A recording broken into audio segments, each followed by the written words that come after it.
amigos, que a paz de Jesus permaneça em nossos corações. Vamos começar agora um novo estudo ligado à figura inovidável de Paulo de Tarso. E o tema que vamos desenvolver é o da carta aos Efésios. Então nós vamos fazer o estudo dos 6 capítulos das cartas, da carta que Paulo escreveu aos irmãos da cidade de Éfeso. E antes vamos fazer a leitura dos desses 23 versículos do primeiro capítulo com a nossa irmã e amiga Márcia Nessa.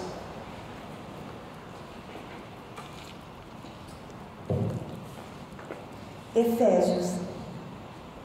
Paulo, apóstolo de Cristo Jesus, pela vontade de Deus, aos santos e fiéis em Cristo Jesus, que estão em Éfeso.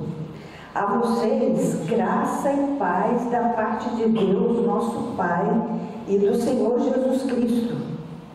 As bênçãos espirituais em Cristo.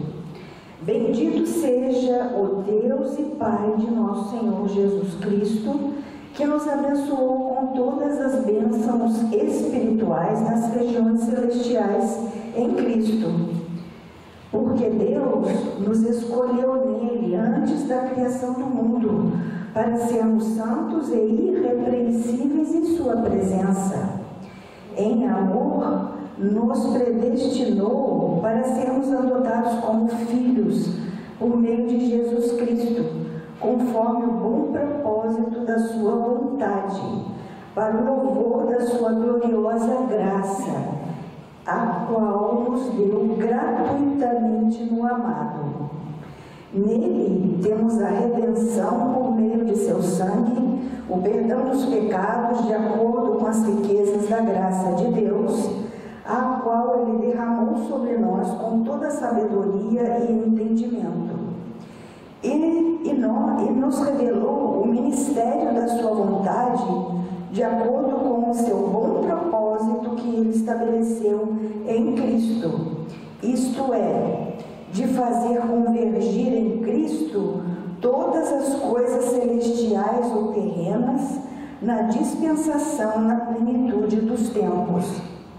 Nele fomos também escolhidos, tendo sido predestinados conforme o plano daquele que faz todas as coisas segundo o propósito da sua vontade, a fim de que nós, os que primeiro esperamos em Cristo, sejamos para o louvor da sua glória. Quando vocês ouviram e creram na palavra da verdade, o evangelho que os salvou, vocês foram selados em Cristo com o Espírito Santo da promessa, que é a garantia da nossa herança até a redenção daqueles que pertencem a Deus, para o louvor da glória. Ação de graças e oração. Por essa razão, desde que ouvi falar da fé que vocês têm no Senhor Jesus e do amor que demonstram para com todos os santos, não deixo de dar graças por vocês, mencionando-os em minhas orações. Peço que o Deus de nosso Senhor Jesus Cristo, glorioso Pai, lhes dê espírito de sabedoria e de revelação, no pleno conhecimento dele. Oro também para que os olhos do coração de vocês sejam iluminados, a fim de que vocês conheçam a esperança para a qual ele os chamou, e as riquezas da gloriosa herança dele nos santos, e a incomparável grandeza do seu poder para conosco, os que cremos, conforme a atuação da sua poderosa força. Esse poder ele exerceu em Cristo, ressuscitando-o dos mortos e fazendo-o assentar-se à sua direita nas regiões celestiais, muito acima do governo e autoridade, poder e domínio, e de todo nome que se possa mencionar, não apenas nesta era, mas também na que há de vir. Deus colocou todas debaixo dos seus pés e o designou cabeça de todas as coisas para a igreja, que é o seu corpo, a plenitude daquele que enche todas as coisas em toda e qualquer circunstância. Muito bem. Então, Paulo escreve essa carta aos irmãos da cidade de Éfeso, mas ele não tem em nenhum momento, em todos os 6 capítulos, que ele fala a palavra Éfeso.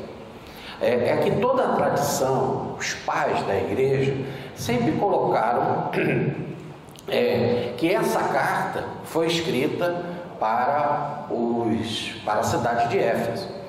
Penso que, como Éfeso era uma cidade muito grande, muito importante na época de Paulo, né, uma das mais importantes cidades do Império Romano, Paulo tenha deixado a falta da citação da palavra Éfeso na carta, para que ela não só servisse aquela comunidade, mas para que as comunidades vizinhas, as cidades em torno, pudessem também se beneficiar do conteúdo desta carta e pudessem se sentir também, podemos dizer assim, remetentes, né?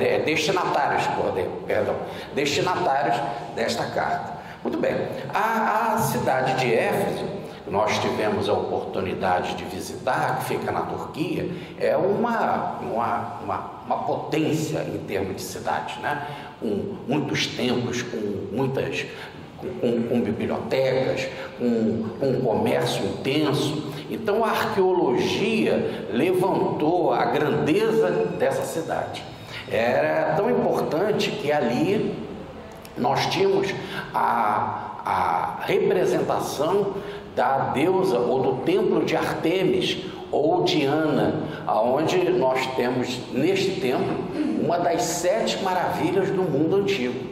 Hoje, evidentemente, que esse templo e que a estátua a Artemis está destruída, né? Mas a gente pode, mesmo fazendo a visita, imaginar a sua grandeza. É interessante que João Evangelista partiu para a cidade de Éfeso, levando consigo a mãe de Jesus, sua mãe também, doada na cruz para ele, para a cidade de Éfeso. E ali João começou a estabelecer a sua igreja. E como a cidade de Éfeso era assim, de tamanho, de proporções realmente mega, né, grande, então, e João sendo uma alma mais introspectiva, uma alma mais meditativa, ele precisou da ajuda de Paulo. E Paulo teve, inclusive, morando lá nessa cidade, pregando, foi perseguido, inclusive foi preso, divulgando ali o Evangelho de nosso Senhor Jesus Cristo.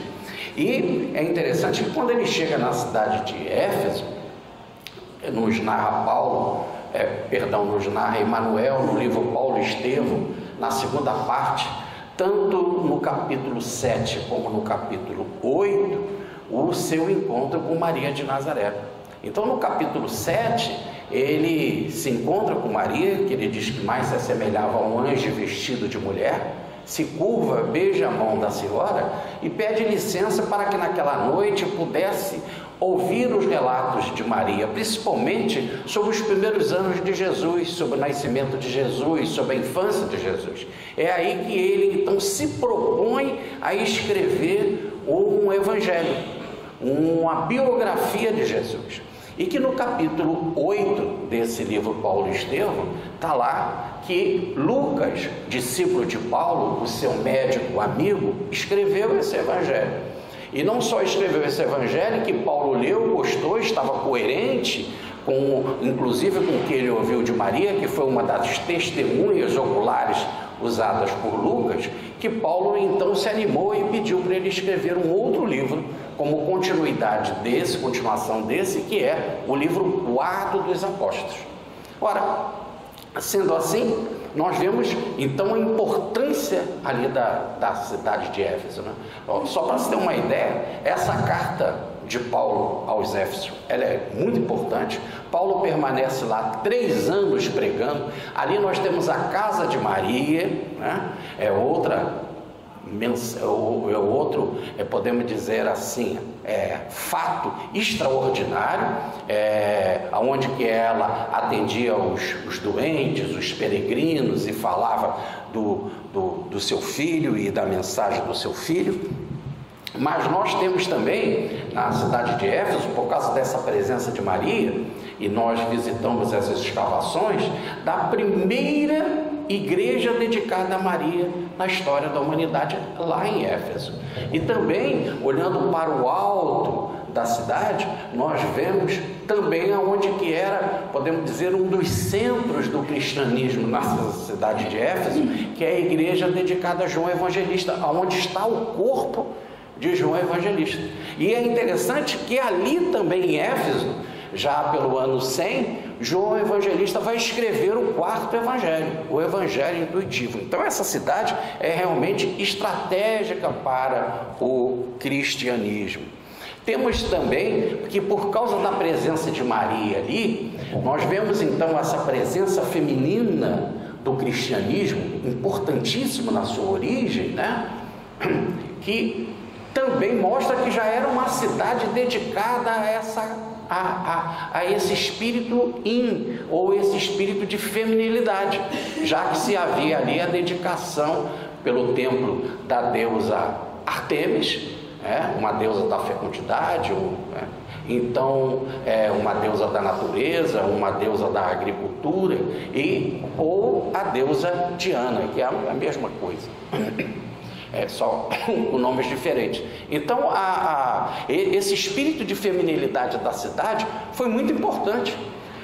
E 400 anos depois de Cristo, em 431, vai ter um concílio muito importante na cidade de Éfeso, para estabelecer algumas coisas ligadas à maternidade de Maria. Nesse concílio houve uma discussão se havia o Cristotokos ou o Theotokos, ou melhor, se o Cristo era de Maria, nasceu de Maria, se Maria era mãe do Cristo, ou se o Cristo, né, foi produzido por Maria, ou se foi ou um Deus. Daí o Theos, Deus, ou melhor, Maria gerou um Cristo, um homem, ou gerou um Deus? E o concílio definiu o Theotokos, mas isso é votação de concílio, né? Isso não está nas escrituras no Evangelho. Então ali já se vê esta ideia da divindade do Cristo e não da sua humanidade, que a Igreja Católica encampou, e veio a ideia também de que Maria é mãe de Deus. Daí o Theotokos, mãe de Deus, que está na oração, uma das mais conhecidas do mundo, Santa Maria, Mãe de Deus. E essa expressão então foi decidida nesse concílio na cidade de Éfeso. Essa é a introdução que eu queria dar para mostrar para vocês da importância dessa cidade. Assim, sem mais delongas, vamos entrar no capítulo 1 de Paulo, né, dessa carta. Começa ele, vamos analisar inicialmente os 2 primeiros artigos, os 2 primeiros versículos, que é a saudação que ele faz. E ele começa: Paulo, apóstolo de Jesus Cristo, segundo a vontade de Deus. Todas as cartas de Paulo, o viés, o ponto principal, a coluna principal é Deus. É bem aquele espírito, podemos dizer assim, do judaísmo, né? O centro do pensamento paulino é Deus. Então ele está dizendo que ele é apóstolo de Jesus Cristo. Mas por que ele é apóstolo de Jesus Cristo? Pela vontade de Deus. Então ele já começa se apresentando, dizendo que ele é apóstolo, que ele está a serviço de Jesus, e isso é segundo a vontade divina. E aí ele continua a sua saudação: aos santos cristãos fiéis em Cristo, que estão em Éfeso. Aí você diz assim: ora, Mas como é que está aí? Estão em Éfeso. E você acabou de dizer que nos 6 capítulos não se tem essa referência à cidade de Éfeso, que a carta é para lá. Realmente, foram, podemos dizer assim, escribas mais novos, principalmente latinos, e já sabendo as referências dos pais da igreja, que a carta foi realmente escrita para ou entregue na igreja, na cidade de Éfeso, que colocaram aqui essa palavra Éfeso. Mas no manuscrito mais antigo, que é o P46, mais antigo, que contém todas as cartas de Paulo, não tem a palavra Éfeso. E aí você poderia dizer assim, mas então como é que você ainda pode falar que realmente a carta é de Éfeso, se no manuscrito mais antigo, no P46, não está lá a palavra Éfeso? Bom, uma das provas que nós temos, eu falei, os pais da igreja corroboravam essa ideia. Segundo, o Emmanuel, quando faz o seu comentário no capítulo 4, versículo 1 desta carta, que está no livro Vinha de Luz, no capítulo 126, aí ele vai falar lá que nesse versículo 4, capítulo 4, versículo 1, que Paulo se apresenta como prisioneiro de Cristo. Emmanuel vai corroborar e vai dizer que coisa interessante, ele se apresenta como prisioneiro de Cristo, mas trabalhando para a palavra do Evangelho para os irmãos de Éfeso. Então o Emmanuel, no livro Vinha de Luz, como citamos no capítulo 126, ele também, como os pais da igreja, afirma que a carta é para a cidade de Éfeso. Muito bem, e aí ele faz então uma saudação, como uma prece inicial, e ele diz que a graça possa ser dada a vós, bem como a paz de Deus, que vocês possam receber a graça e a paz de Deus. A graça que é gratuita, que é a manifestação do Espírito Divino, e a paz que é o resultado do amor, é o shalom, o resultado do amor, que vocês possam receber isso daquele que é o nosso Pai e o Pai do Senhor Jesus Cristo. Aí agora ele iguala a gente com Jesus, porque o mesmo Pai que é nosso, é Pai nosso e de Jesus. Então Jesus é nosso irmão, mas ele coloca uma dignidade a Jesus que ele não coloca para a gente. Quando ele diz, deseja a vocês que se derrame a graça e a paz do nosso Pai, que é nosso, e do Senhor Jesus Cristo. Então ele dá um título para Jesus que não dá para a gente. Qual o título que ele dá para Jesus? Senhor. Jesus é o Senhor. Por isso que nossos irmãos da Igreja Universal colocam Jesus Cristo é o Senhor. Quem é o Senhor? Aquele Senhor do Antigo Testamento, o Adonai, né? Podemos dizer, o governador da terra, o Espírito que foi através da vibração divina, o Criador da terra. E aí esse vai ser o capítulo que nós vamos estudar hoje, né? A criação partiu de Jesus, nós vamos evoluir através da mensagem de Jesus e toda a criação vai voltar para ficar aos pés de Jesus. Ele é o alfa e o ômega de tudo, o princípio e o fim. Aliás, o princípio, o meio e o fim, como nos fala a canção do Senhor, a Bhagavad Gita, né? Das tradições indianas.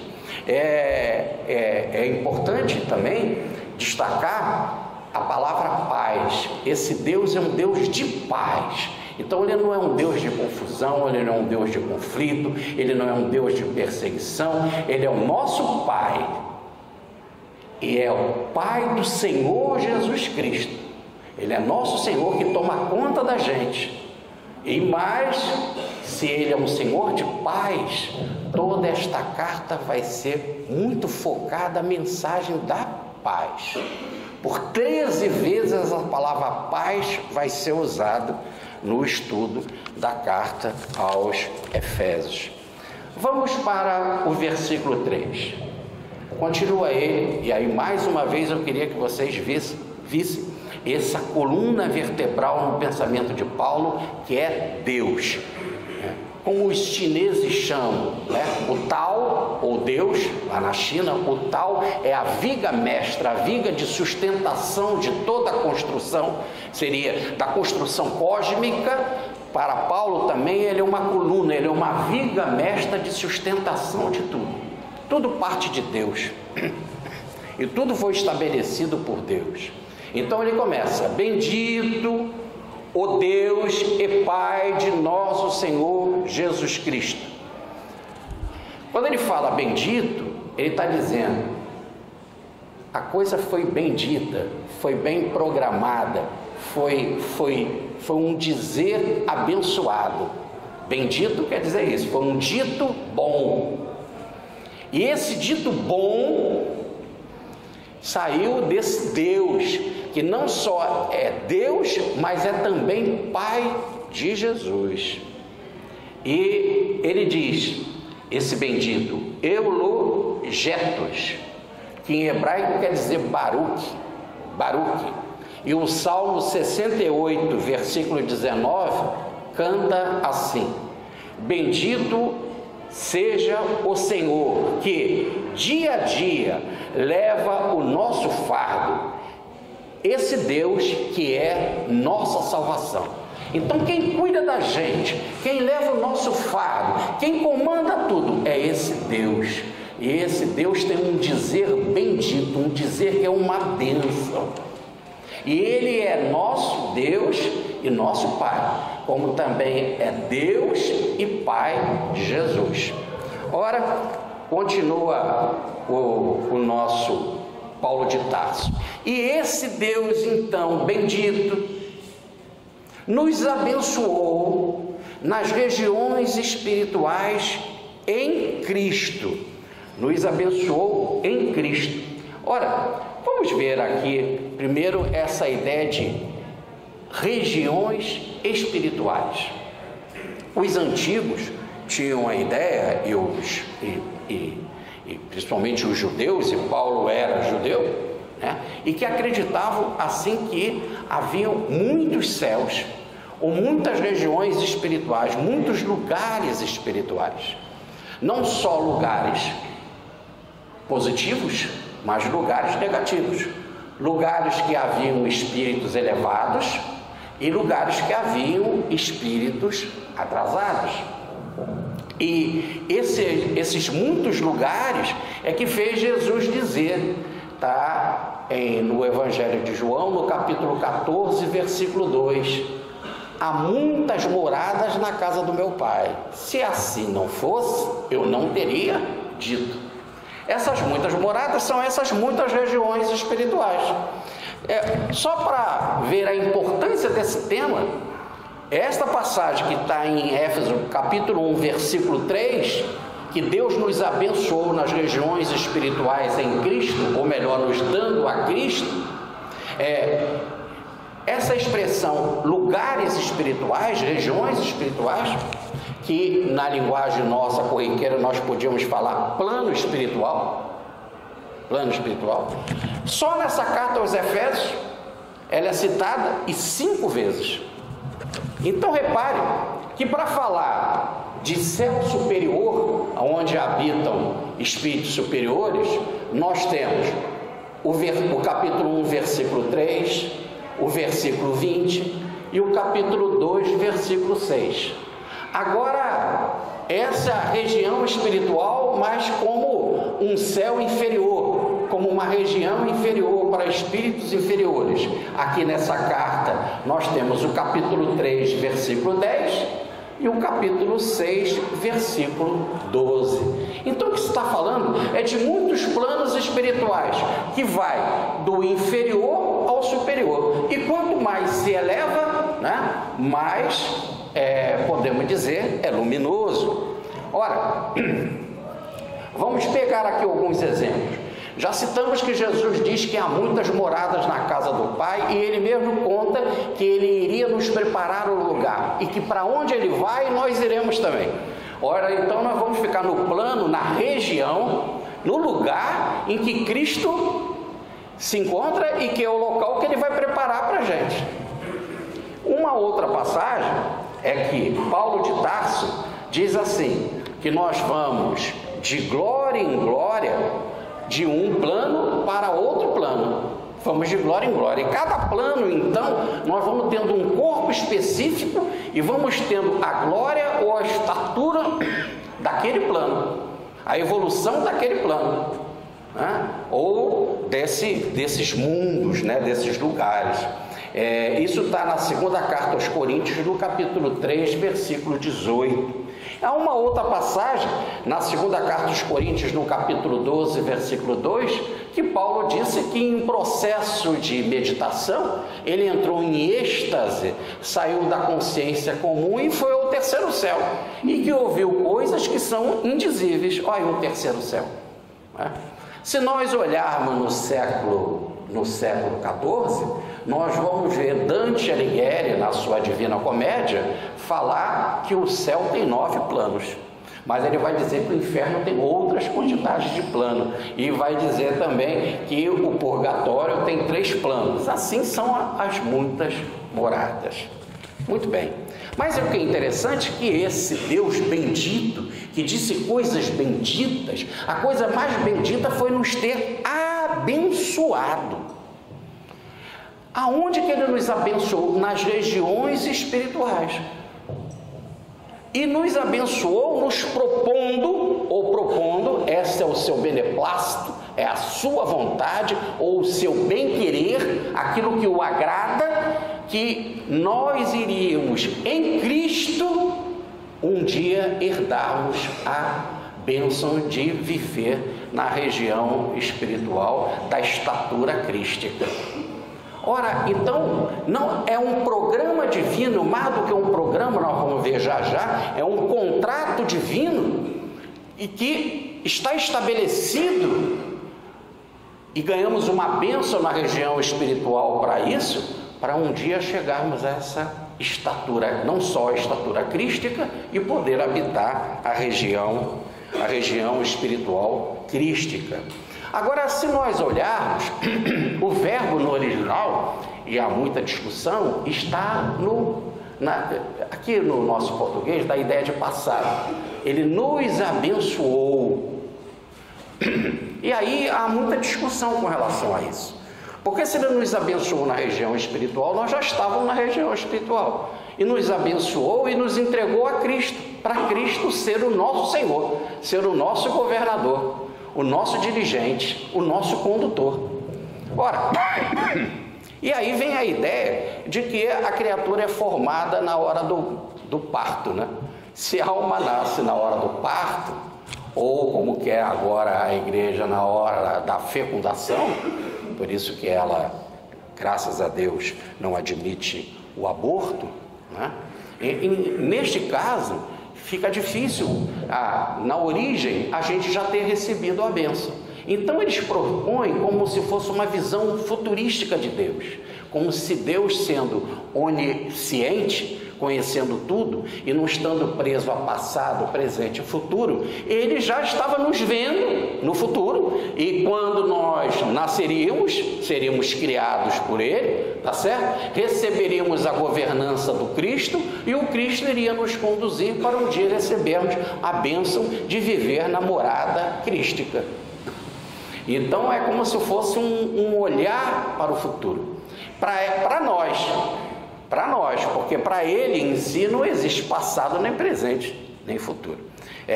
Existe isso, mas existe uma outra corrente, e essa corrente está mais coerente com o que Paulo pensa, e nós já vimos aqui algumas vezes isso, que nós sempre existimos. Nós fomos criados por Deus e nas regiões espirituais, e não aqui na terra. E se nós fomos criados nas regiões espirituais, nós éramos um grupo destinados a Cristo, né? Uma coletividade destinada a Cristo e que pertencíamos a Deus. E nós fomos abençoados por Deus nessa região espiritual. Qual foi a bênção, esse bem dizer dele, né? Não só o programa que um dia nós vamos ser remidos e vamos viver nessa harmonia celeste. Não, a maior bênção também é que nós vamos ter um mestre, um condutor de uma estatura incrível, daquele que ele amou antes mesmo da fundação da terra, que é Jesus. Então são duas grandes bênçãos. O resultado vai ser a nossa perfeição nessa região espiritual. Sede perfeito como o Pai é perfeito. Isso foi uma bênção, um bem dizer, um contrato maravilhoso. E para realizar esse contrato ganhamos uma outra bênção, que é a governança de Jesus, que cuida da gente para nos levar à realização deste beneplácito da vontade divina, desta vontade divina, desse contrato divino, contrato de amor. E aí, ficando, como os pais da igreja muitos usavam, né, que nós existíamos então no plano espiritual, nós caímos do plano espiritual, essa é assim que começa a Bíblia. Adão e Eva desobedeceram, eles viviam no paraíso, no plano espiritual, ganharam corpo e vieram habitar a terra. Começam as reencarnações, ganharam um corpo e ganharam uma reencarnação, e vieram habitar a terra. Né? E veio a ordem de crescer e multiplicar. Crescer no sentido de evoluir, multiplicar no sentido de terminar uma existência, começa uma outra, e assim sucessivamente, até um dia de glória em glória, como nós já vimos aqui em Paulo, acabamos de citar. Nós um dia chegaremos à glória da estatura da região crística. E essa colocação, ela é mais coerente, porque o próprio Emmanuel, também no livro A Caminho da Luz, corrobora esta ideia, né? Edgar Armond, que estuda o livro A Caminho da Luz, no seu livro Exilados da Capela, também corrobora esta ideia, né? Allan Kardec, quando estuda sobre os anjos decaídos, no sentido das emigrações planetárias, ele também, na Revista Espírita de janeiro de 62, vai para esta mesma ideia.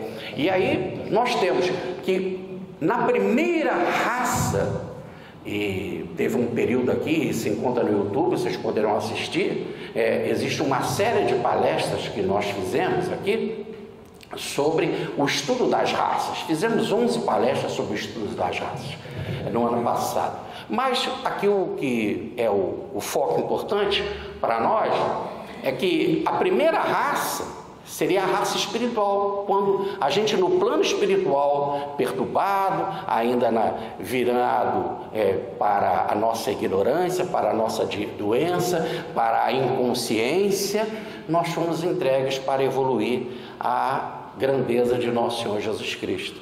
Então essa foi a primeira raça, a primeira oportunidade. Aí depois começa então a criação do nosso planeta, estabelecida por Jesus, e a evolução vai ser feita através das múltiplas raças. Atualmente, como nos fala essa tradição, nós estamos na 5ª raça, e a partir do mundo de regeneração, que em breve estamos nas fraldas do mundo de regeneração, nós começaremos uma 6ª raça, onde teremos como leme a figura de nosso Senhor Jesus Cristo, e o Espírito será da fraternidade.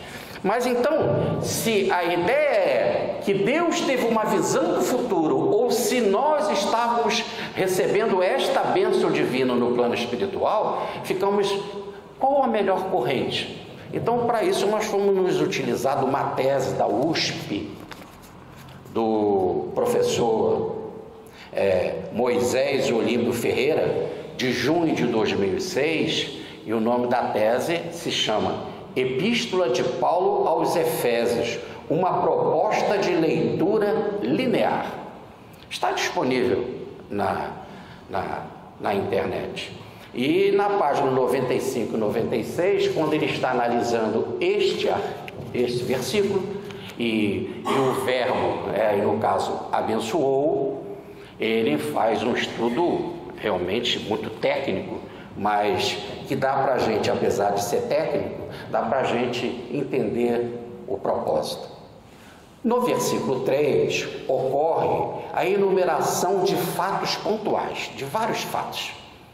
Nós estávamos na região espiritual, Deus nos abençoou, a bênção foi de nos dar que um dia viveríamos na região super elevada e quem ia conduzir isso seria a grandeza do Mestre, o Senhor Jesus.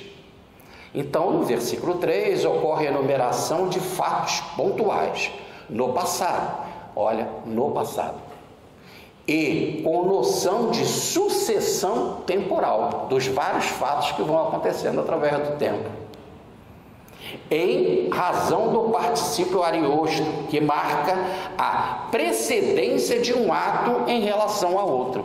Então, um ato precede ao outro e assim pela sucessão de vários fatos e pela o que nós chamamos aqui de evolução, do mais simples para o mais complexo, não que se tire do mais simples o maior, isso matematicamente é impossível, mas aqui no mais simples estava já latente a nossa angelitude, né? A gente então recebe essa bênção divina na região espiritual e começa o nosso trabalho de evolução com Cristo. Ele nos prepara um lugar na região espiritual e um dia moraremos com Ele nessa região de grandeza, onde ficaremos do mesmo quilate da sua grandeza. Muito bem, Paulo ainda vai falar de algumas outras coisas que aconteceram na hora dessa bênção, lá na região espiritual. Aí vamos analisar agora os versículos 4 e 5. Também nos elegeu ou nos escolheu como coletividade, antes da fundação do mundo, ou antes da criação, para sermos santos, irrepreensíveis perante Ele, Deus, em amor. Ora, então quando que aconteceu essa bênção na região espiritual, onde nós fomos entregues à direção de Cristo? Foi antes da fundação do mundo. Antes da fundação do mundo, leia-se, do mundo do nosso planeta, no qual que Jesus é o protetor deste planeta, tá certo? Que naquela época eles podiam falar mundo e nós pensarmos que era todo o universo, né? Mas esse conceito não era o conceito dos antigos. Eles achavam que o mundo era a totalidade. Eles não tinham a ideia de que existiam outros mundos nesse sentido, só de ordem espiritual, né? Eles achavam que as estrelinhas eram lantejoulas nos céus, não é isso? Então, o mundo aí está se falando do nosso planeta Terra. Então, antes de haver esse planeta Terra, nós fomos entregues a Jesus. E Cristo Deus já tinha nos escolhido antes da fundação do mundo. Nos escolheu para quê? Ou nos elegeu para quê? Olha, qual vai ser o final desse processo? Para sermos santos, irrepreensíveis na caridade. A palavra santo aí não é necessariamente essa ideia que nós temos do santo que a Igreja Católica coloca, o que também não se nega aqui nesse caso, mas aí é para ser cristão, para ser fiel em Cristo. Olha como é que ele começa a sua carta dizendo: aqueles que são fiéis em Cristo.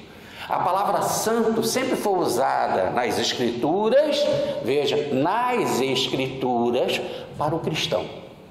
Cristão, quando se falava de um santo, estava falando de um cristão, tá certo? Então nós já estávamos já havia sido estabelecido num contrato divino, que nós seríamos seguidores de Cristo, leia-se cristão como seguidor de Cristo, ou melhor, seguidor da proposta crística, e aí vai mais do que seguidor particular da figura do homem histórico Jesus, e sim daquele princípio do bem de Jesus. Olha o que Mahatma Gandhi fala: ouvi, homens, eu aceito Cristo e o seu evangelho, mas não sou cristão. Porque o que ele está falando é desse cristão já todo compromissado com a materialidade, com vários rituais, já completamente diferente do evangelho e da figura de Cristo. Então aqui, quando o texto está falando de cristão, é aquele espírito do evangelho. E esse espírito do evangelho pode estar na alma abençoada de um muçulmano, na alma abençoada de um budista, tá certo? Na alma abençoada de um cientista sem colorido religioso. Então, nós já havíamos sido abençoados para ter esse espírito cristão na alma, e mais do que para sermos irrepreensíveis perante Deus. Imagina, Você diante de Deus, você diante de Deus, e aí passar pela prova dos 9 e ser realmente garantido, ter a garantia, o sinete divino, a confirmação divina de que você é uma alma irrepreensível. Você pode dizer que essa é uma proposta imensa. Mas é que você está diante de um Deus imenso. Porque se fosse um Deus pequeno, você poderia dizer, isso não vai acontecer nunca. Mas como esse Deus é grande, e se ele faz uma promessa assim, o que Deus promete e que ele não é verdadeiramente grande para realizar? Então, perante ele, nós seremos fiéis seguidores da mensagem de Cristo e seremos irrepreensíveis em quê? No amor. Ora, isso foi estabelecido antes da terra, quando nós recebemos essa bênção no plano espiritual, na região espiritual. E aí começa o nosso projeto.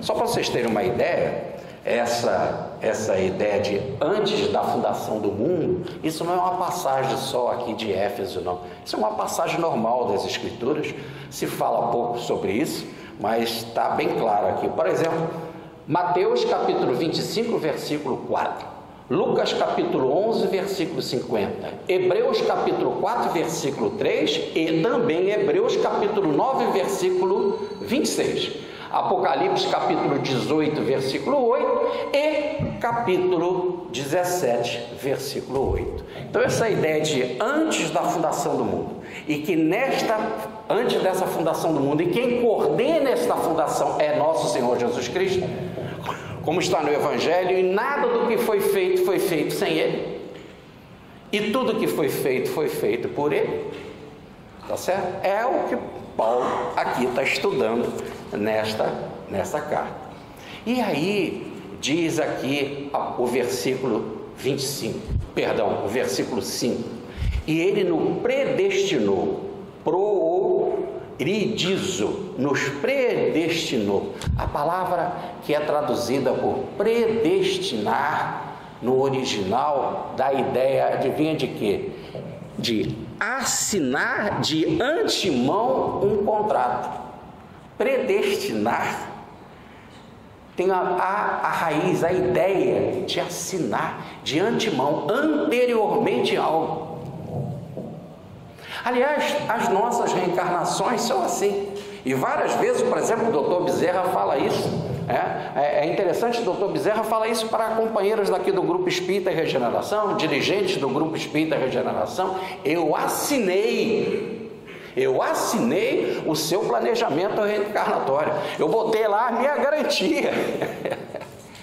Nós já fizemos, inclusive, uma palestra aqui no Regeneração sobre esta passagem, né? Então eu assinei, e aí vem essa ideia também, Deus antes, né? Ele assina, é um contrato, e esse contrato é fiel, e não pode haver falha, e em Deus não há falha. Aliás, diz a pergunta 13 do Livro dos Espíritos, Deus é imutável. Se ele fez um contrato desse, é um contrato para valer. E o que é para valer? Que nós fomos predestinados a ser filho por adoção através de Jesus Cristo para si mesmo, ou melhor, para Deus, segundo o beneplácito da sua vontade. Então, qual o contrato? O contrato é que vocês vão ser filhos por adoção. Mas como vocês vão conseguir ser filhos por adoção?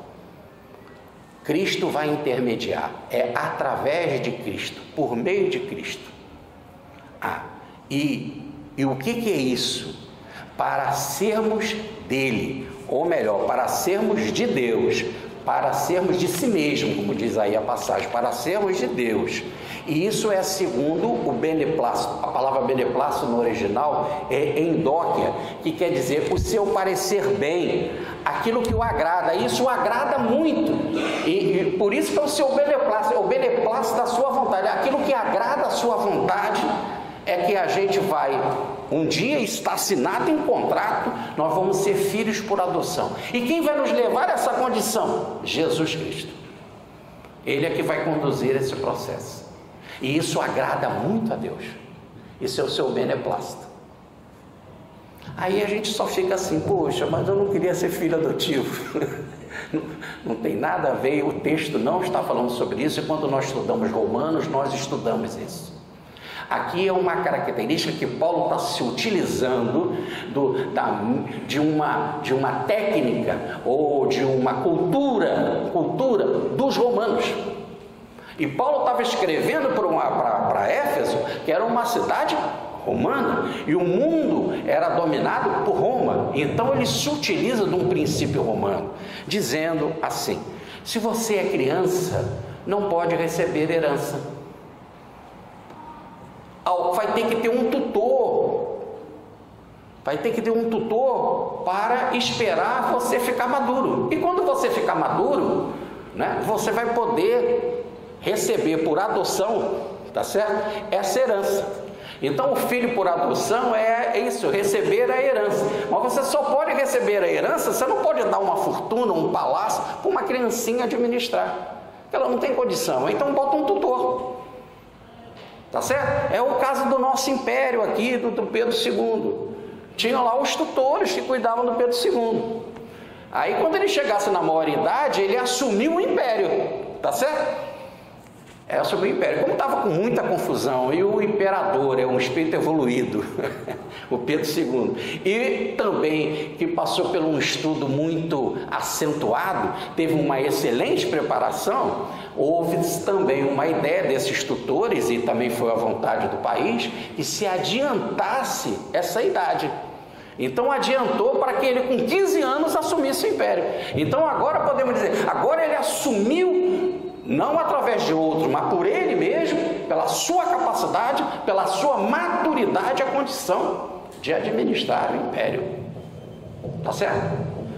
Isso é o nosso imperador com 15 anos. Emmanuel, no livro A Caminho da Luz, na página 105 e 106, disse que Jesus nunca precisou do ensino dos essênios nem de escola nenhuma, porque desde os primeiros dias, e não é 15 anos, ele está falando primeiros dias, porque desde os primeiros dias mostrou-se tal qual era, com a grandeza que o planeta conheceu desde os tempos longínquos do princípio. Que princípio? Da fundação da Terra. Ele não foi obnubilado, ou melhor, ele não se apagou, ele continuou na mesma grandeza desde os primeiros dias. Que grandeza? Aquela grandeza diante da fundação do mundo, como nós estamos estudando aqui, diante da fundação do nosso planeta. Aí já vai uma diferença imensa. Mas nós, por sermos imaturos, temos que ganhar essa beleza de viver com Cristo na região espiritual. Imagina se a gente fosse viver com Cristo na região espiritual agora. Nós vamos ficar atrás dele pedindo um monte de coisa. E será que a gente ia querer morar nessa região? Morar nessa região lá não deve ter churrasco. Como é que o sujeito lá, o sexo pode ser diferente, pode ser uma relação só de simpatia e amor, por afeto, por vibração, não no chakra genésico, mas no chakra cardíaco, né?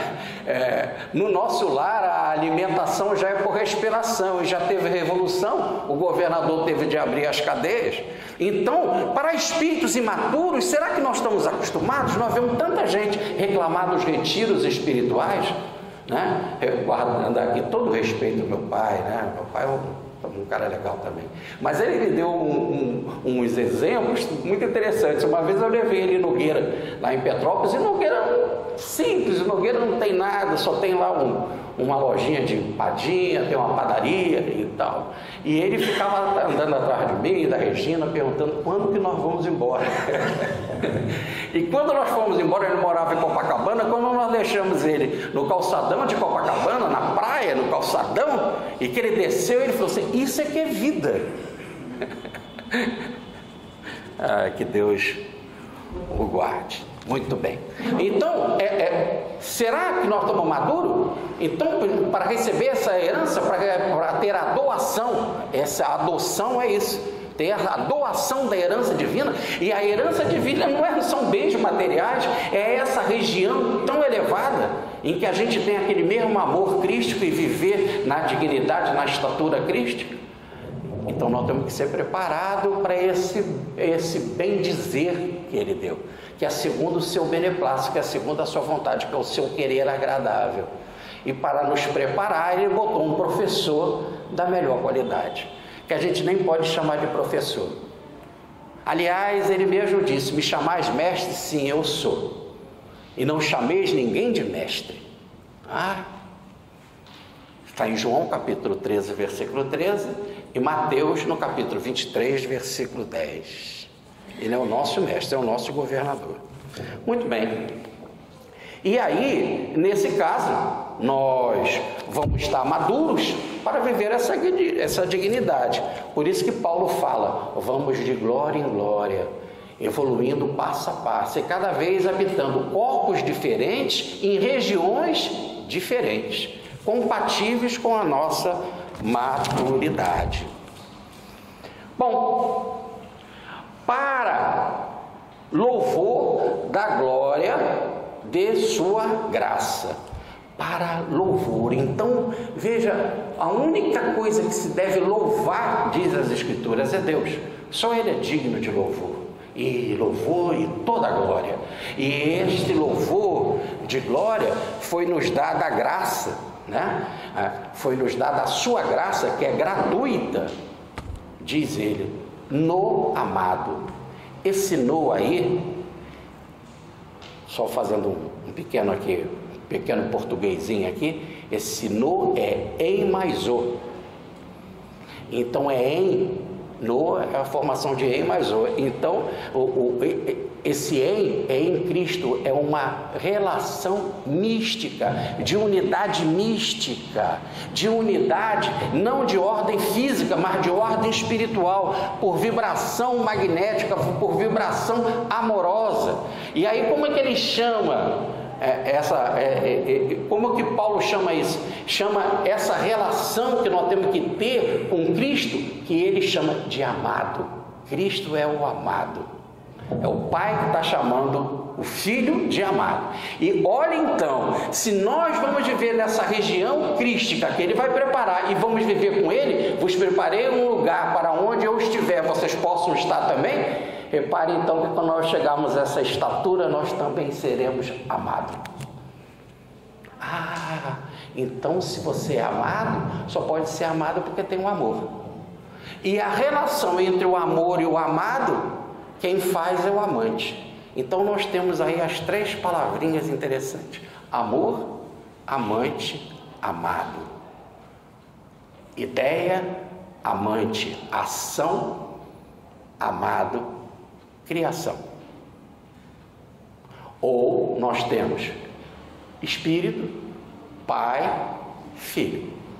E o Filho que está harmonizado é Cristo, é amado. E para onde que nós estamos indo? Para esta mesma condição de amado, para mostrarmos toda a manifestação do amor. Por isso que nós seremos irrepreensíveis perante Deus em amor. Não acabamos de ver isso?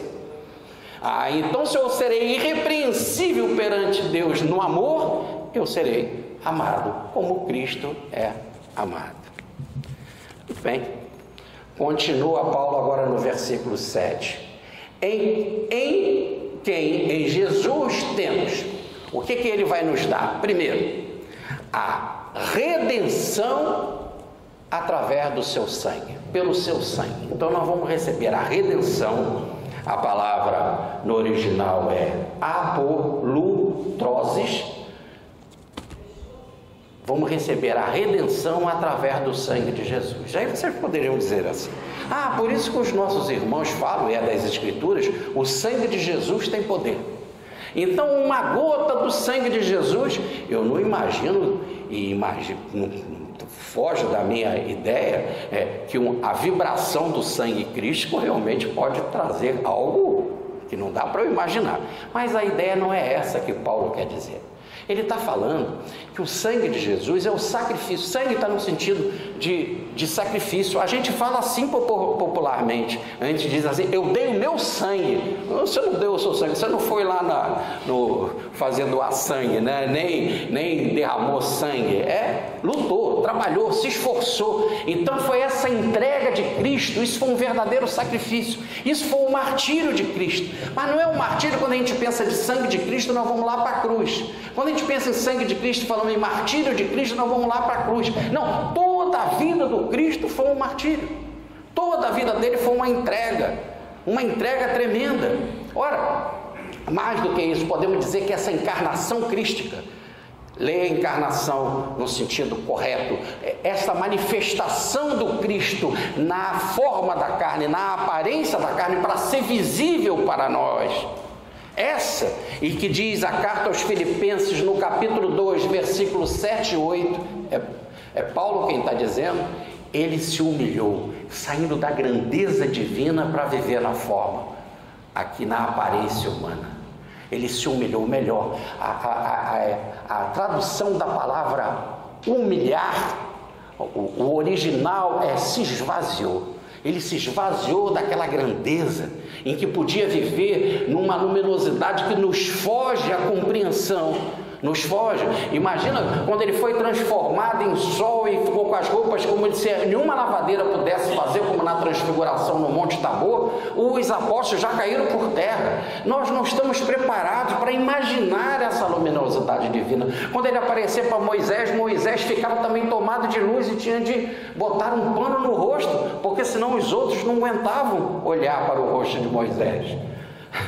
Então, sair dessa grandeza divina que nos foge para vir aqui habitar na nossa forma, conversar com a gente, ficar ouvindo piadinha, gritinhos de desça da cruz e salva, e dar bofetada nele, cusparada, e ele dizer, eu te perdoo, tá? Eu perdoo a todos, Pai, não leve em consideração. E ainda continuar a dizer, isso, não existe maior sacrifício do que isso. Aí a gente bota ele na cruz e ele diz, e eu estarei convosco até o fim dos tempos e não vos deixarei órfãos nunca. Vocês querem mais sangue, mais martírio do que esse? Então, é toda essa história de exemplo do Cristo, e o maior exemplo é essa humildade extraordinária, né? De querer conviver com a gente, com as nossas fraquezas imensas, delitos imensos, pecados imensos. É isso que vai dar a nossa redenção. Se não fosse esse exemplo do Cristo, e se nós não fôssemos tomados por toda essa história de exemplo do Cristo, em que tem a maior raiz, que é a humildade, que foi pela humildade, pela falta de humildade, que foi a arrogância, que foi a nossa queda espiritual. E só pela humildade nós vamos realmente readquirir o paraíso outra vez. Por isso que o Espírito fala para Frei Pacífico diante de Francisco de Assis. Esse daí vai pegar a cadeira mais brilhante do paraíso, aquela que era de Lúcifer. Aquele que a arrogância fez cair, mas que a humildade dele vai fazer voltar para a grandiosidade do paraíso, do trono harmonioso e luminoso. Então, aqui ele está dizendo, então, que é esse exemplo do Cristo, principalmente a humildade do Cristo, que vai nos dar a redenção. Outra coisa que vamos receber a remissão dos nossos delitos. Porque eu quero dar uma proposta de libertação para você, mas será que você pode ficar livre? Se você tem débito, se você tem delito, você tem que o quê? Pagar. Você tem que ir para a cadeia. Se você tem delito, se você tem pecado, você tem que pagar. Mas acontece que diz a passagem que nós vamos ganhar a remissão dos nossos delitos. Remissão dos nossos delitos seria nada mais nada menos, nós seremos comprados por Cristo. Cristo nos comprou. Como se ele estivesse dizendo assim, aquilo que ele fez foi tão grande e veio uma proposta, dê a liberdade para ele. Não vamos considerar, estudamos isso na carta aos Romanos, o pecado que essas pessoas tiveram. Vamos apenas dizer, aceite Cristo, aceite verdadeiramente, mas não aceita da boca, mas no coração, mude a sua vida e vamos para frente. Não importa os seus pecados, que se fosse Deus levar em conta os nossos pecados, nós não íamos sair daqui nunca.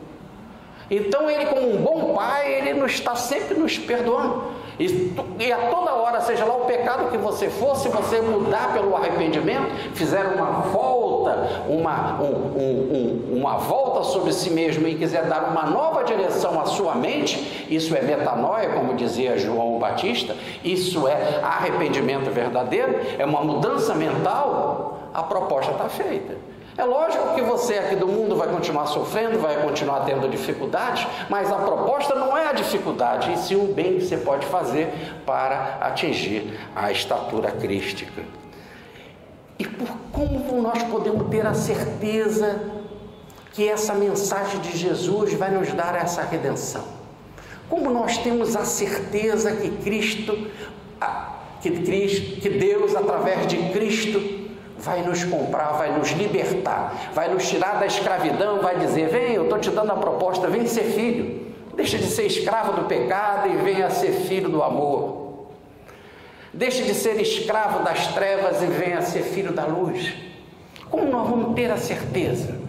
Aí Paulo explica, olha, pelo seguinte, por isso que eu digo para vocês sempre, a coluna vertebral, a viga mestra de todo o pensamento do Paulo é Deus. Então, se você quer saber se isso vai dar certo ou não, Paulo explica, isso é segundo a riqueza da sua graça. Aquilo que ele nos dá, que é gratuito, que é a graça, essa promessa, esse contrato que ele assinou, é muito rico.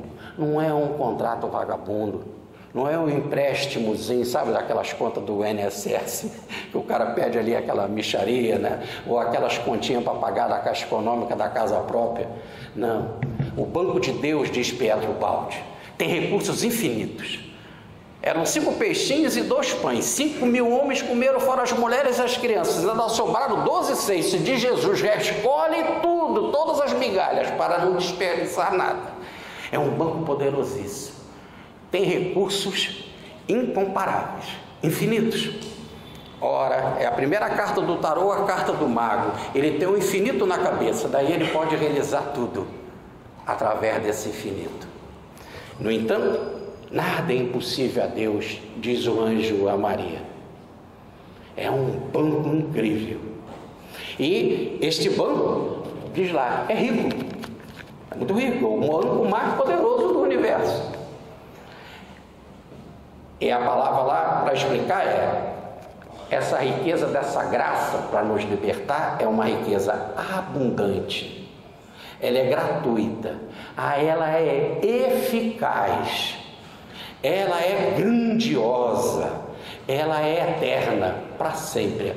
E ela é completa, não vai te faltar nada, nada. Se você assumir a graça de Deus, você verá, através de glória em glória, quando chegar ao resultado para onde Cristo vai te levar, que esta riqueza foi realmente abundante, gratuita, eficaz, grandiosa, eterna e completa. E diz Paulo no versículo 8, porque Ele, Deus, fez abundar a riqueza da nossa graça, e Ele quer, e eu desejo, e como quero, que vocês possam ter um espírito de sabedoria e um espírito de revelação para ter o pleno conhecimento de Deus. Porque na hora que a gente tiver o pleno conhecimento de Deus, nós vamos dizer assim: esse Deus realmente é muito poderoso. Ele é muito rico, eu posso confiar, vai dar certo. Essa é a grande esperança que o cristão tem, não é uma esperança vaga. Como ele está em Deus, como ele sente Deus, como Deus palpita no seu coração, se ele é cristão, ele sabe que todo esse projeto é um projeto de verdade, é um contrato divino. Por isso que ele fez abundar a sua riqueza. A palavra no original é perisseuo, que quer dizer, olha, o que é riqueza aqui? O que é abundar a riqueza da graça? A palavra no original é transbordar, mas transborda de tal forma que vem aqui sobrar, mas de tal forma que a melhor tradução seria a palavra mais do que suficiente.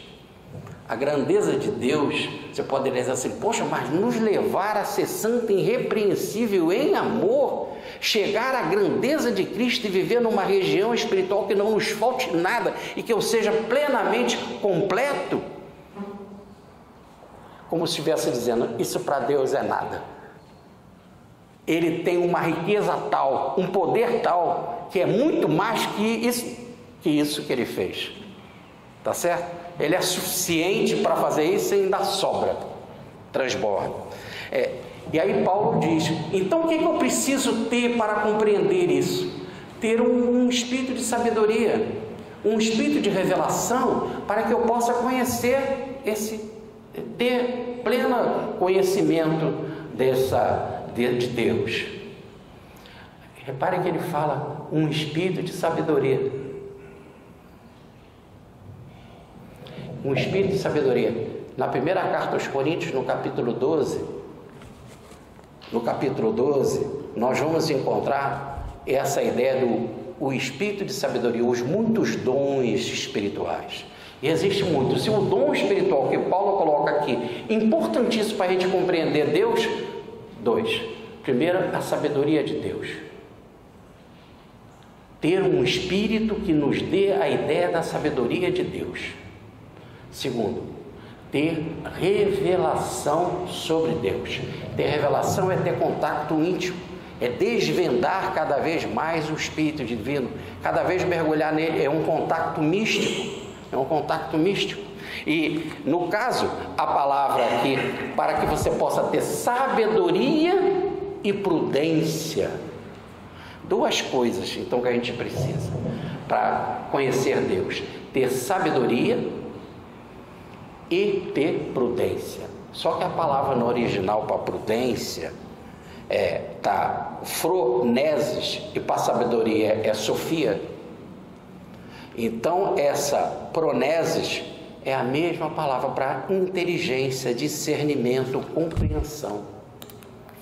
Então Paulo está dizendo que é necessário eu fortalecer a minha fé, eu mesmo sentindo esse poder divino. Porque quando ele fala isso para nós, ele não fala da boca para fora, ele sente, ele tem esse conhecimento divino, por isso que ele está escrevendo sobre isso. E ele quer que a gente também tenha, e ele pede que a gente tenha esse espírito de sabedoria, essa sofia, e que a gente tenha essa inteligência para compreender quem? Deus. Ora, se nós chegarmos na parte mística da Cabalá, que é a parte mística do judaísmo, nós vamos ver que toda a criação parte de Deus até chegar no mundo. Ou melhor, parte de Ketler, a coroa, que é Deus, o reinado divino, até o reino daqui do mundo, que é Makut. Mas para chegar aqui no mundo, você vai tendo as emanações divinas, que são as 10 emanações ou as 10 sefirotes da árvore da vida. E a primeira, então, manifestação divina é a coroa dele, é o reinado dele, é Deus. É isso que Paulo quer que a gente conheça. Como foi e quem é Deus. Para a gente entender e sentir que realmente esse projeto divino é algo verdadeiro e que podemos confiar, garantir e seguir. Ter garantia como se fosse uma garantia bancária para esse contrato divino. E aí as manifestações começam, desde a coroa até chegar aqui no mundo. E a primeira manifestação é Chokmah, que quer dizer sabedoria. E a segunda manifestação de Deus é Binah, a inteligência.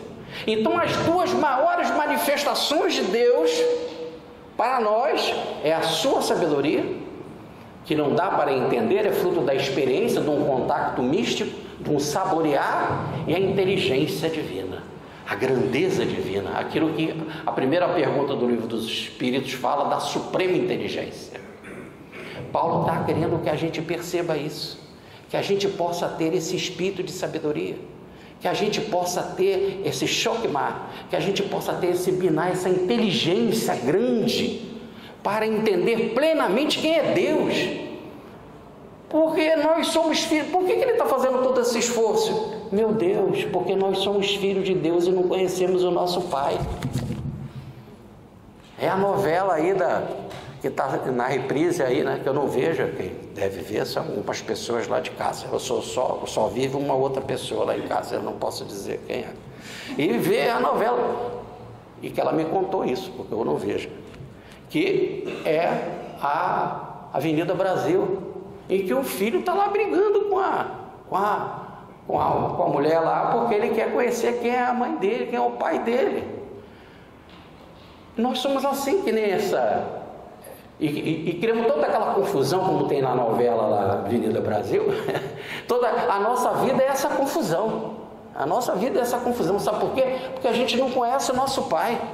Ele é nosso pai e nós perdemos isso. O maior prejuízo da queda foi a gente não dar valor ao pai. Olha a parábola do filho pródigo. Pai, me dê aquilo que pertence à minha herança que eu vou embora. E saiu desperdiçando tudo, saiu da casa do pai. A abandonar o pai. E abandonar o pai fez com que a gente perdesse a visibilidade do pai. E aí quando vem esse projeto dizendo que Cristo está aqui nos conduzindo para que a promessa divina possa ser cumprida, o contrato divino possa ser cumprido, eu chegar a ser irrepreensível em amor e viver numa morada de perfeição, na grandeza de Cristo, eu não acredito. Então Paulo fala assim, então vai ver quem é teu pai. Vai ver quem é teu pai, porque se você descobrir quem é teu pai, tu vai ver que esse projeto é verdadeiro. E o que mais você precisa? É perceber, ter o pleno conhecimento da sabedoria divina, ter o pleno conhecimento da inteligência divina. Muito bem, vamos agora para os versículos 9, 10, 11, 12, 13 e 14. Fazendo conhecer, ou melhor, no original é desvelar o mistério da sua vontade. Beneplácito que nele mesmo foi proposto.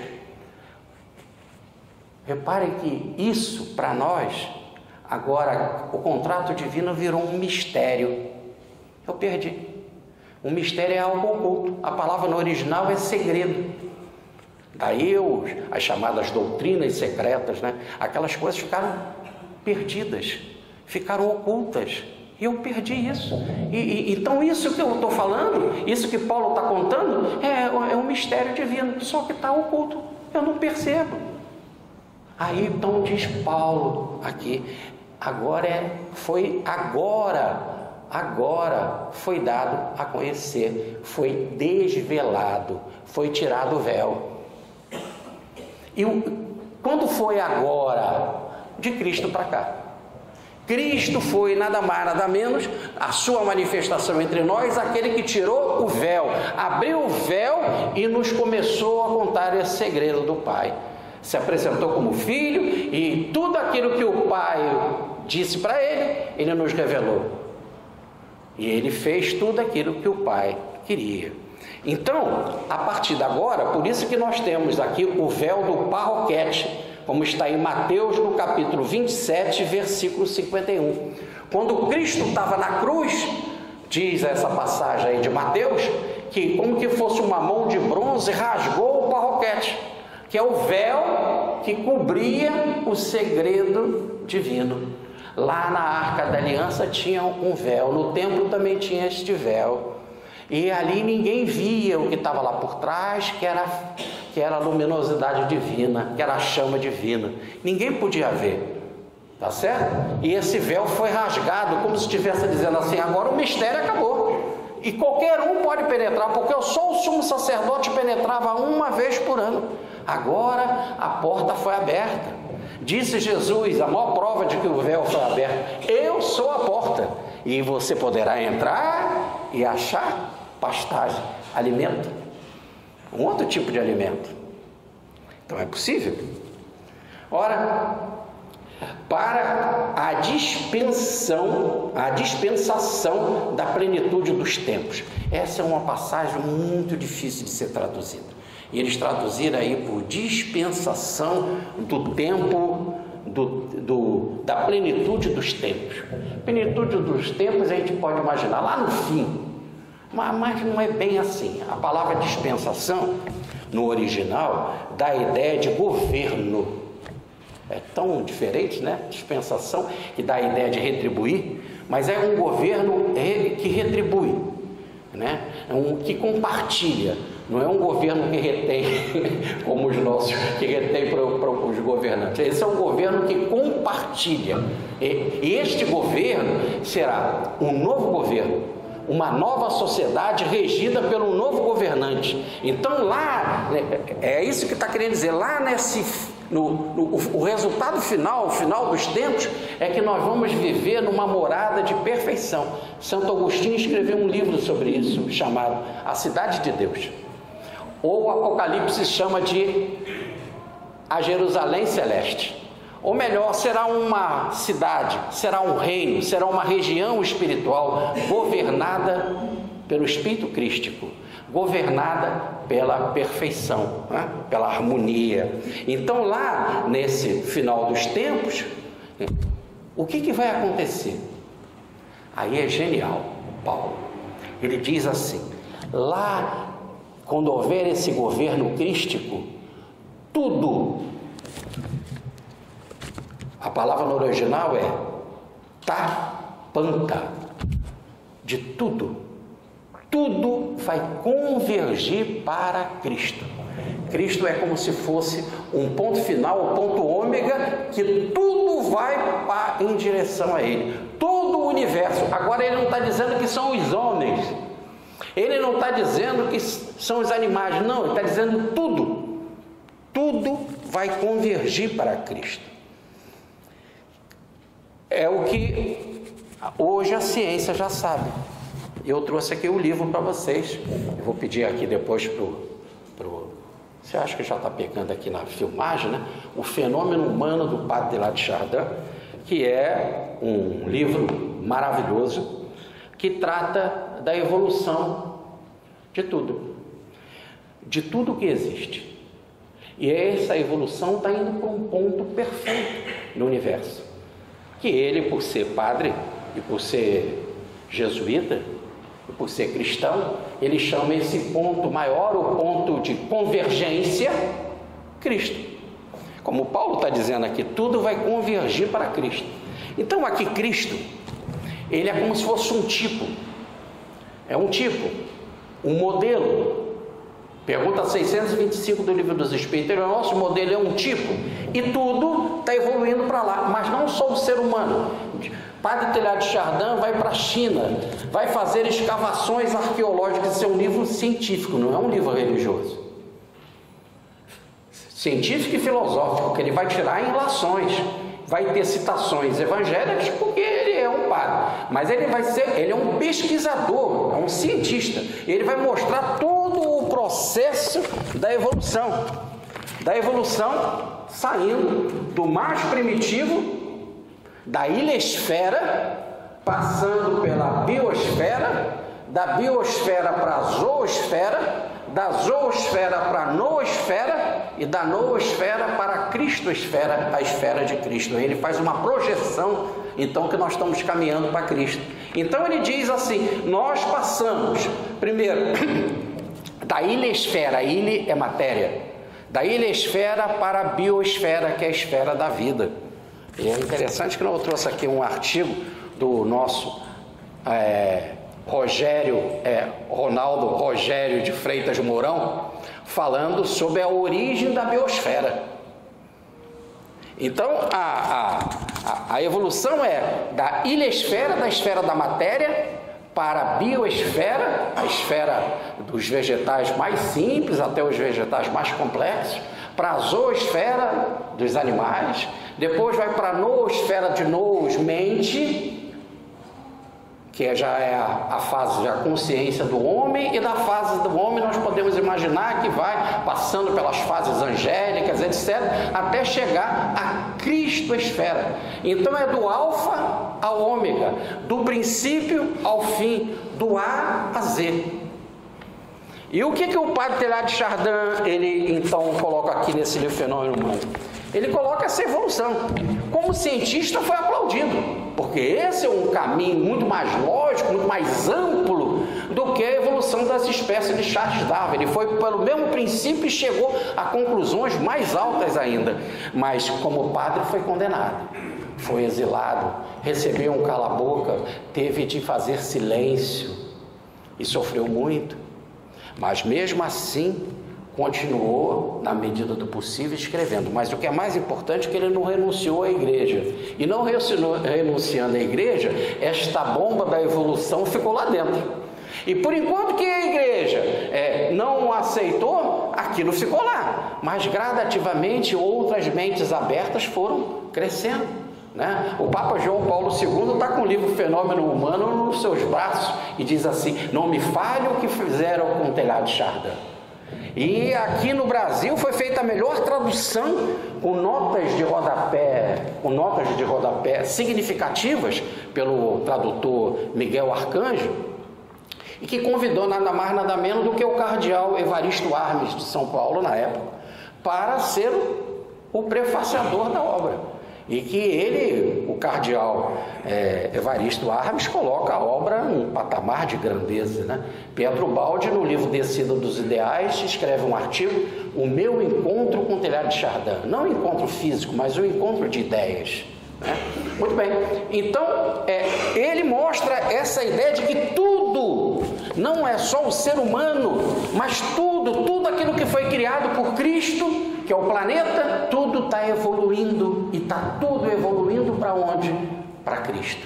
Matéria, vegetal, animal, homem, tudo evoluindo para o nível crístico. É o que Paulo está dizendo aqui, que lá na dispensação deste tempo, do tempo da plenitude, da realização do templo de perfeição, tudo vai convergir para Cristo. Muito bem, porque ele é o tipo, ele é o modelo, ele é o ômega de tudo. Aliás, isso está no Apocalipse, no capítulo 1, versículo 8, versículo 11, capítulo 22, versículo 13, capítulo 21, versículo 6. Ele é o alfa e o ômega da criação, o princípio e o fim. Ora, continua Paulo: então todas essas coisas, tanto do céu como da terra, então ele não é só mestre e guia das coisas daqui do nosso planeta, e sim também da psicosfera do planeta, das muitas camadas espirituais do planeta, da gente como encarnado e da gente como desencarnado, de espíritos ligados ao planeta e desencarnados. Ele é o guia protetor de toda a Terra e de sua psicosfera. Está sob a sua governança. Por isso que diz Paulo, dos céus no plural, porque céus no plural, porque são muitas regiões, e da terra, que é uma só. Ele não bota terras, sim terra. Mas os céus são as muitas regiões, aí está no plural. Ora, por isso que Cristo fala das muitas moradas na casa do Pai. É por isso que na carta aos Colossenses, no capítulo 1, versículo 16 e no versículo 17, diz que tudo é para todos, e tudo converge com todos para Cristo. Em outra passagem, Paulo continua o seu bom ensino. E aí diz, né? Porque também nós, e aí ele está dizendo os judeus, ele era judeu, também nós, os judeus, que esperávamos Cristo, recebemos esta bênção, que é Cristo. E podemos, se aceitarmos Cristo, seguir. E vocês, gentios, que aceitaram a palavra da verdade, através do evangelho da salvação, se igualam a nós, os judeus, que também esperávamos Cristo, e os judeus que aceitaram Cristo também percebem essa realização desse projeto. Então, porque também nós fomos feitos o quê? Ele diz, herança de quem? De Deus.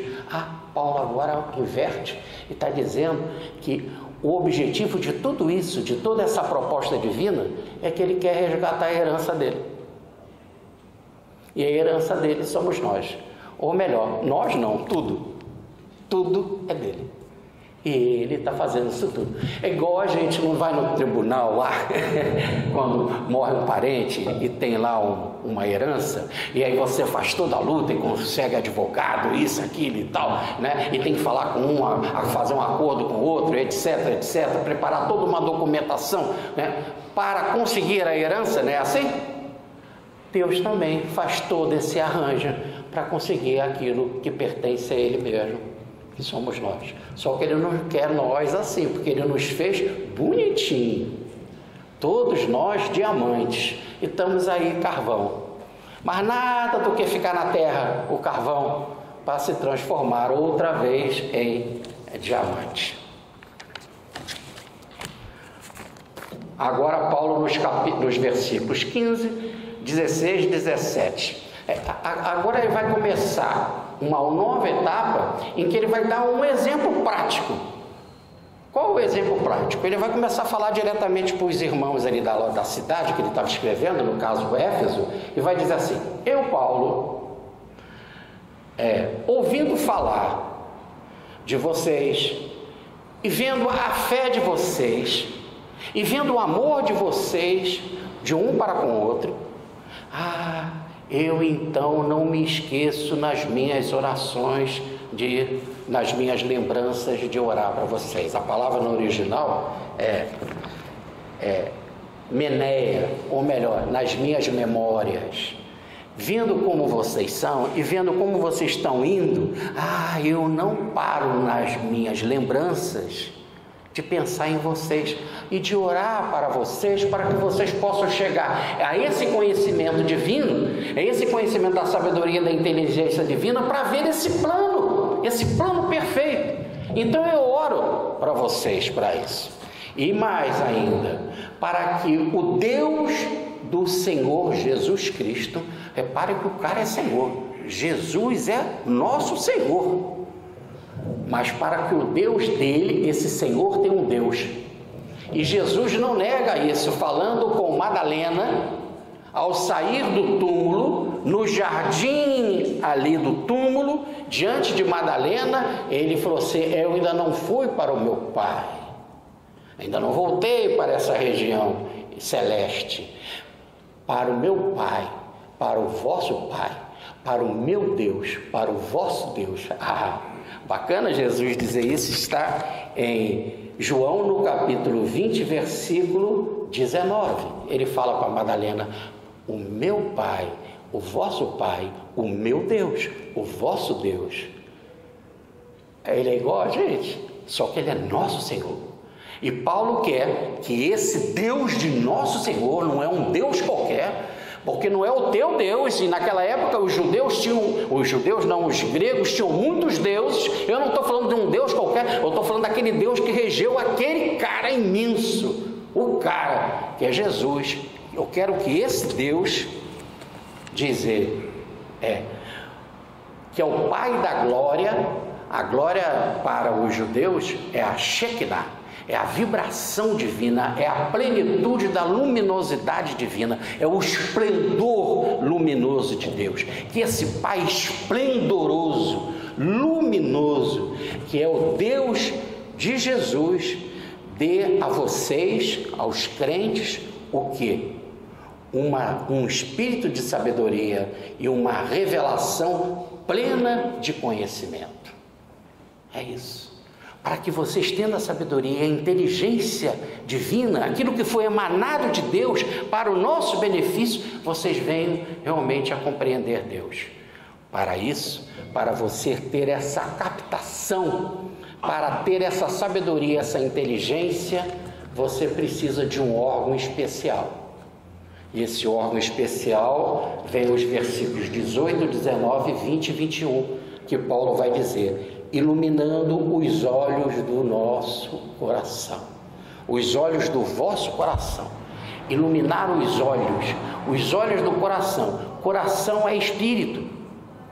Então não é uma visão da razão daqui do mundo, não é uma visão de emoção, não, é pelos olhos do Espírito, um novo olhar espiritual.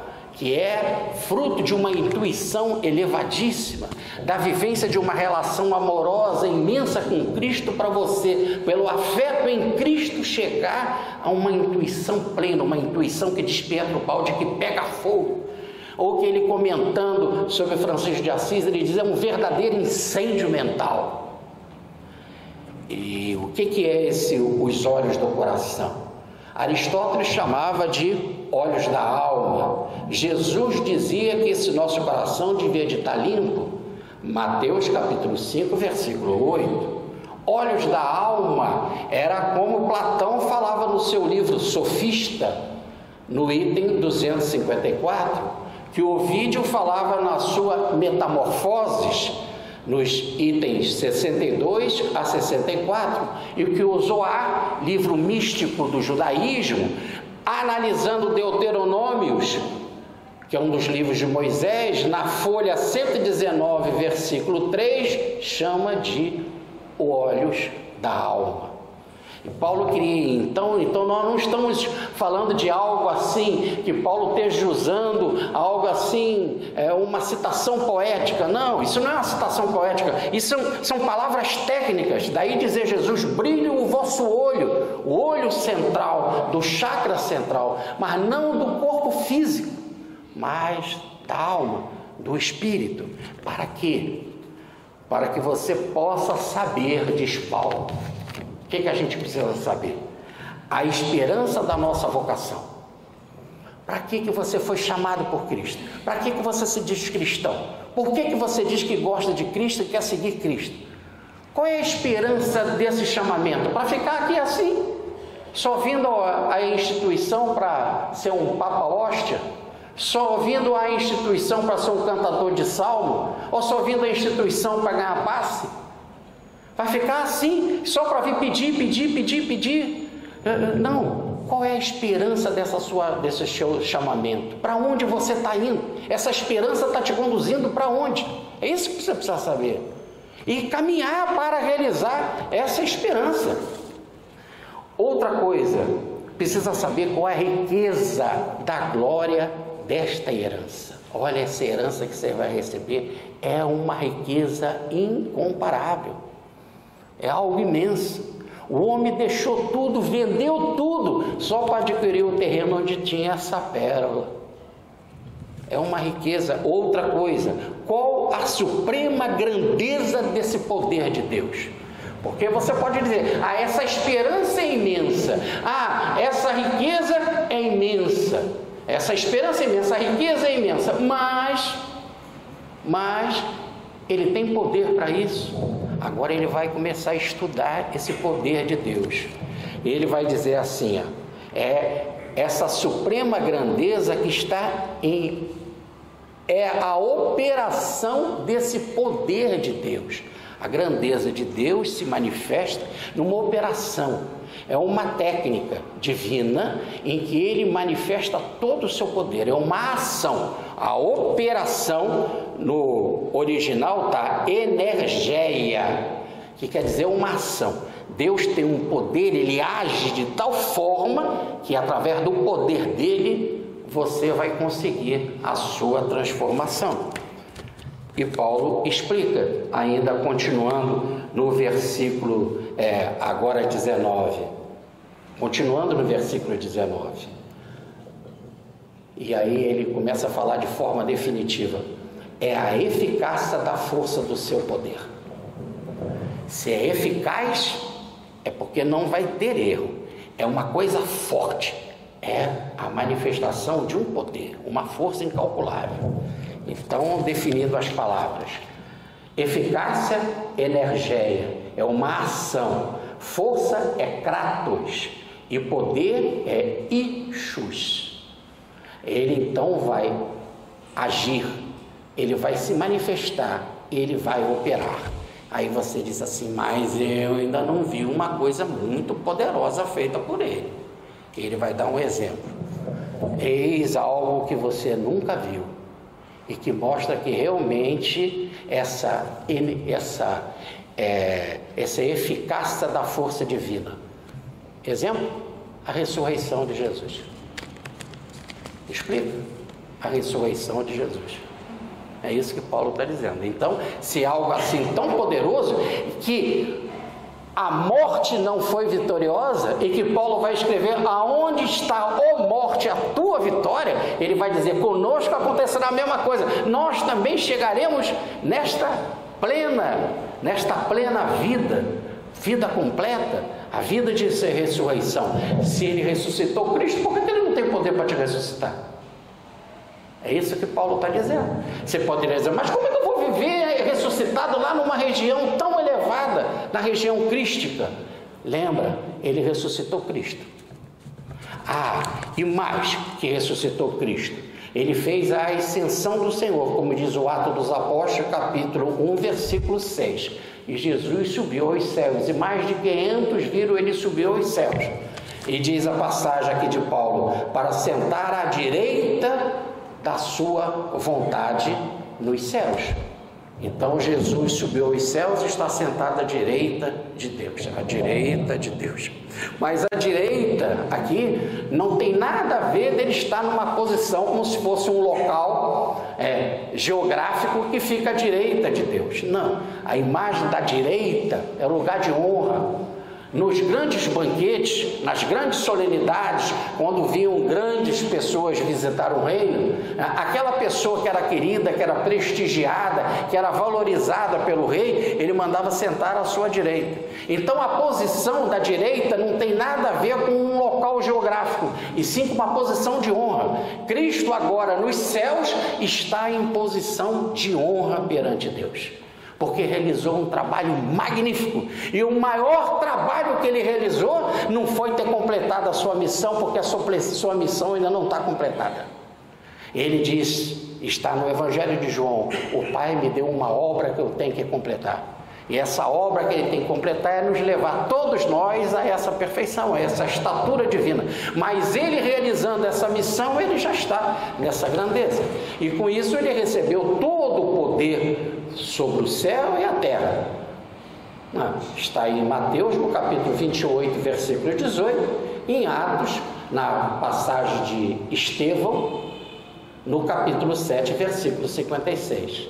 Mas no Salmo 110 é que é dito que o Senhor sentou à direita do meu Senhor ou do meu Deus. Por isso que o Salmo 110 é um salmo crístico, falando disso que Paulo está contando. Davi, 1000 anos antes, já pré-anunciava esta verdade, que Cristo ia ficar em lugar de honra de Deus pela grande missão que realizou. E assim, nós temos que ele vai receber muito mais acima. Esse local de honra é tão grande, mas é tão grande, que diz Paulo, ele vai receber muito mais acima que você possa imaginar do que os principados, as autoridades, o poder, o domínio e todo o nome que se queira referir. Principado é arche, autoridade é potestade, é exousia, poder é dinamis, que daí dá dinamite, domínio curiotes, que também dá ideia de senhor, de superintendente, de diretor. E resumindo, o nome que você quiser, qualquer um que você possa referir em termos de autoridade, ele é muito superior. Então, ligado ao planeta Terra e à ambiência da Terra, não tem absolutamente nada superior a Cristo. E o lugar de honra que ele se encontra é superior a tudo que se possa imaginar. Então, você está sob a supervisão de alguém que é imenso. É isso que Paulo está dizendo. Vai dar certo? Sim, ele é imenso. Neste século, se você imaginar, aí no século vindouro. Cristo é tão grande que nesse século, aion, no original grego, nesta era, nesse ciclo, não tem nada maior que Cristo. E no vindouro, que é a era crística, a era da perfeição do governo divino, do reino de Deus, também não vai ter nada maior que Cristo. Ele foi nos dado pelo Pai no plano espiritual, e é o propósito de Deus, é um bem-querer divino, que ele, como amado, cuide de nós para sempre. até chegarmos à estatura crística. E por fim, fechando aqui, nós temos os 2 últimos versículos, o 22 e o 23. Assim, toda a criação que é rebelde, e foi criada este mundo por causa da rebeldia, e este mundo existe por causa da queda, tudo aqui que nós encontramos, tudo que converge para Cristo, o reino mineral, vegetal, animal, hominal, dos espíritos angélicos, até chegar a Cristo, tudo que converge para Ele, tudo vai ter que sujeitar a Cristo. Esse mundo de rebeldia vai ter um fim e vai se sujeitar a Cristo. Ele é o começo e o fim. E Ele será o governador, por amor de todos os seus amados. Ou melhor, vai sujeitar todas as coisas, o planeta até o mundo material, que vai se transformar em espiritual, tudo ficará sobre a sua guarda. Já está sob a sua guarda, mas ficará sujeito a Ele. Ainda diz o texto, debaixo dos seus pés, sob a sua governança. Aí os pés é o escabelo dos pés, da ideia lá dos pés, aonde que vem a pessoa diante do rei, ela se curva para reverenciar os pés do rei. Assim ele quer dizer que toda a criação reverenciará Cristo, para que ele seja a cabeça de todas as coisas, a governança de todas as coisas, e a igreja o seu corpo. Agora, como não existe corpo sem cabeça, e corpo sem cabeça não tem direção, então a cabeça da igreja é Cristo.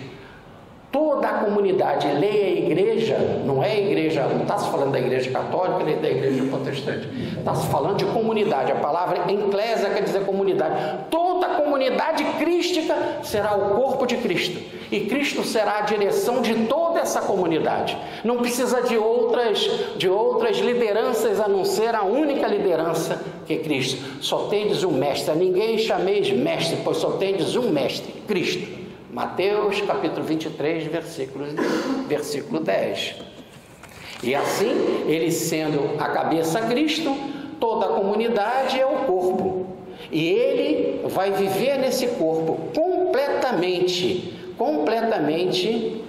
como a plenitude, a plenora deste corpo. Ele não é só a cabeça, mas a cabeça dirige tudo. Olha lá, vou mexer com o meu pé. A cabeça, né? Vou mexer com a minha mão, a cabeça. A cabeça é a plenora do corpo. Aonde tem qualquer coisa do corpo, ela está presente, ela dirige, ela comanda. Não é assim? Então podemos dizer que a cabeça é a plenitude do corpo, porque todos os movimentos do corpo, todas as coisas que acontecem no corpo, é a cabeça que dirige. Assim ele quer dizer que também na comunidade, na grande sociedade crística, Cristo será a cabeça, e todos nós, órgãos diferentes, mas da mesma grandeza, porque não existe um órgão mais importante do que o outro. O fígado não vive sem um rim não vive sem um pulmão. O homem não caminha sem as pernas e não constrói sem os braços. Então, como todos os órgãos são importantes, todos nós seremos órgãos significativos para Cristo, mas comandados por Cristo, dirigidos por Cristo, em função de Cristo, para vivermos plenamente harmonizados no organismo crístico. Ele é a cabeça e nós o corpo. Muita paz, fique com Deus.